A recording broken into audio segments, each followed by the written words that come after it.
I'm making a dish that totally mirrors what's happening in Athens now. We're a city of many, many traditions, deep traditions, but also a city that embraces diversity. And I'm making Japanese soba noodles with tahini, Greek honey, soy sauce, ouzo, shrimp, and various seasonings. So let's get started. I'm using olive oil, which is really pretty common when you marry Greek and Asian ingredients together. And I'm gonna sear the shrimp first. We eat a lot of seafood in Greece. That's actually something we have quite in common with Japanese cuisine. This dish brings back a lot of memories from my first years in Athens. I got a job 30 years ago as a food writer, and I got the job because I actually wrote to them and told them that the food column that they had been publishing was great, but you couldn't find any of the ingredients back then. So I suggested, maybe they should go with somebody who knows a little bit about Greek food, and they hired me. But the city has changed so much in those 3 decades, and especially in the last few years. And I'm gonna add my garlic next.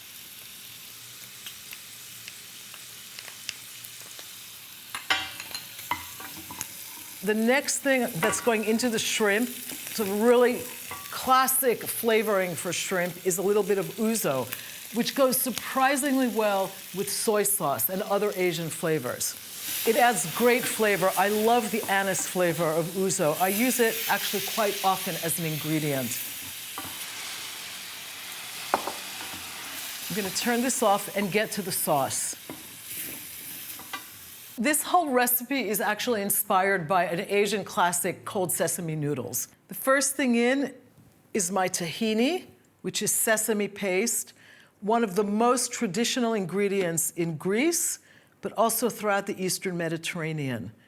And it's something that we eat pretty frequently during periods of fasting in Greece.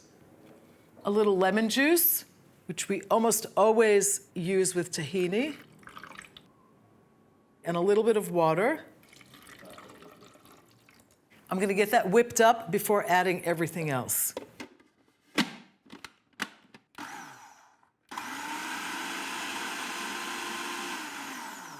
A little ginger, some chili powder, some cumin, and a little Greek honey.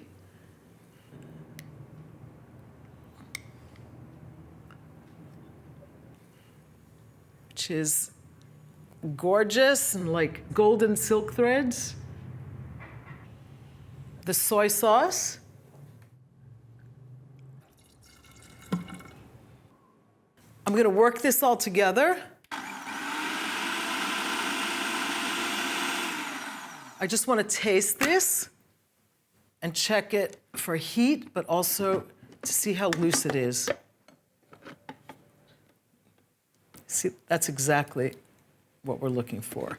This is gonna be really nice over the soba noodles.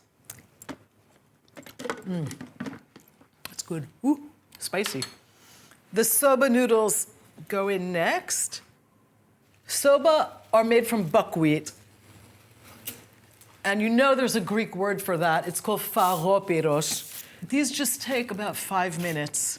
You wanna be careful not to overcook them, and you never boil them in salted water.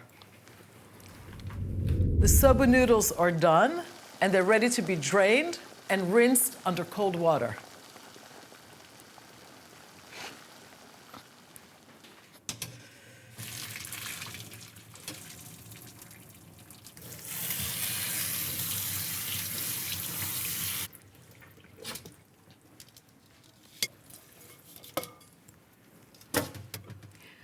I'm coming with the noodles. And they're rinsed and cold and ready to be married with all these beautiful ingredients up here.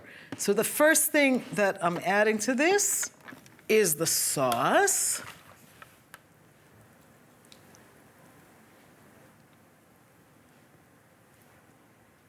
Let me just get this mixed up. It smells really good. Some scallion, classic in cold sesame noodles. Some of the shrimp, save a little bit for garnish.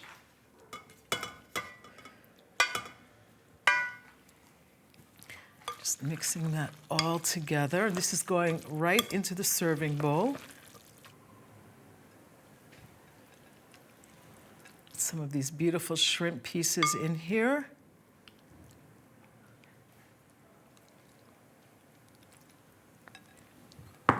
A little bit of chopped parsley and some toasted sesame seeds.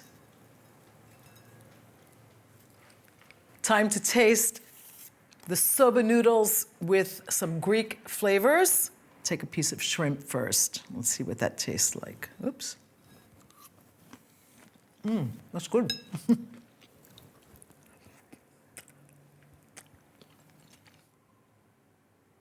This is very complex. Even though it was very simple to make, it's the perfect marriage of opposites. I'm getting sweetness from the ouzo and heat from the cayenne pepper, the lusciousness of those noodles, and the shrimp, of course, add that seafood note, kind of the common touch, the thing that we have most in common with Japanese cuisine, which is fish and seafood.